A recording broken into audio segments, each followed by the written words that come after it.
Hello, everyone. This is Jonathan Little, and I am excited today to announce that my newest book, Excelling at No Limit Hold'em, has finally been released. You can get information on it at jonathanlittlepoker.com/JLExcelling, all lowercase, or you can just go to jonathanlittlepoker.com, and I'm sure there will be a link about it there.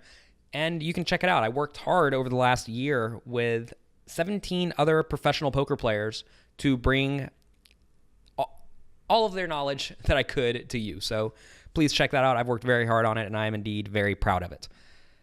Today, for Weekly Poker Hand, episode 47, we have the Pocket Nines. This is from a $10,000 buy-in event. And as you can see, we are starting with 300 big blinds. If you are not watching this video on jonathanlittlepoker.com, I strongly suggest you watch it there. I understand that a lot of people listen to the podcast on iTunes or Stitcher, and I listen to a lot of podcasts as well. But you will find that for the most part, watching poker hands is significantly easier than hearing them. And the Share My Pair poker application for iPhone makes it really easy. So that is the application I use to share these hands with you. If you want to share your hands with your friends, download Share My Pair and give it a try. It's completely free. So anyways, they fold to me in the hijack seat with Pocket Nines. And so far, the table has not been too crazy, although there is one loose, aggressive Asian guy who calls in the small blind, who is clearly getting out of line. Everyone else was playing pretty snug. So the flop comes 9-6-2. And at this point, the loose aggressive guy leads into me for 500 into the 700 chip pot. So what does this mean? On King 6-2, I think this could easily be a king. I think it could easily be a 2. It could easily be a 6. It could easily be a set. It could also be one of the various draws, like 5-4, or it could be just complete air, or maybe an ace high. So if this player was a really tight passive player, I think I would actually fold. And that may sound a little bit snug, but you really don't want to be getting too out of line against very tight players. But against loose guys, I think they are going to be betting a really wide range. The problem with this is that I have to ask myself, since I know my opponent's loose aggressive, and I expect him to bet on the turn in the river a lot, can I conceivably call down on the turn in the river? And I am not entirely sure that is a fantastic play, but at the same time, you definitely don't want to set yourself up to just fold almost your entire range by the river. So it's sort of an interesting spot where if I call the flop, it's going to get pretty dicey. And I do decide to call. I could also raise the flop, but I don't really like raising the flop because that's going to induce my opponent to play well. Like if he's sitting here with ace 4, he's just going to fold. And I don't want him to fold the ace 4. I want him to continue bluffing.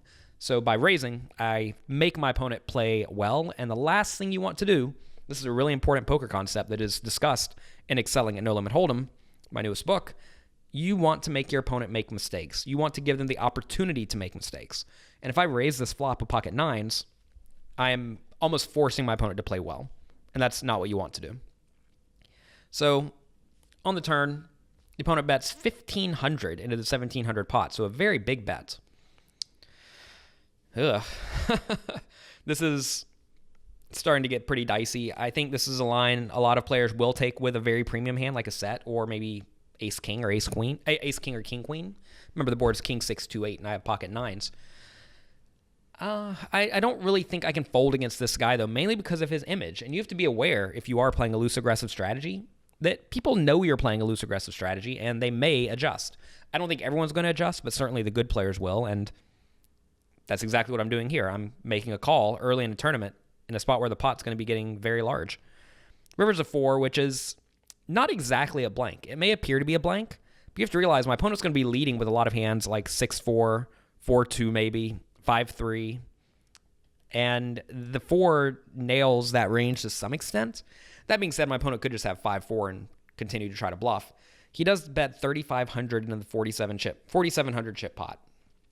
I'm definitely not loving this scenario, but I have a bluff catcher, and I think my opponent's going to be bluffing a lot. The thing is that a lot of the hands that he may be bluffing with actually have a decent amount of value by the river, although he has to think whenever he bets the flop in the turn that I'm not folding too often on the river. So it's a weird scenario, right? Like if my opponent thinks I'm not folding because he bet so big on the turn, you're going to find that when you bet big on the turn and your opponent calls, you don't have a lot of fold equity.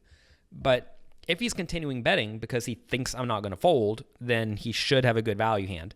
But you cannot count on your opponents knowing that or assuming that. And quite often, especially if they are loose, aggressive players, they're just going to be blindly barreling.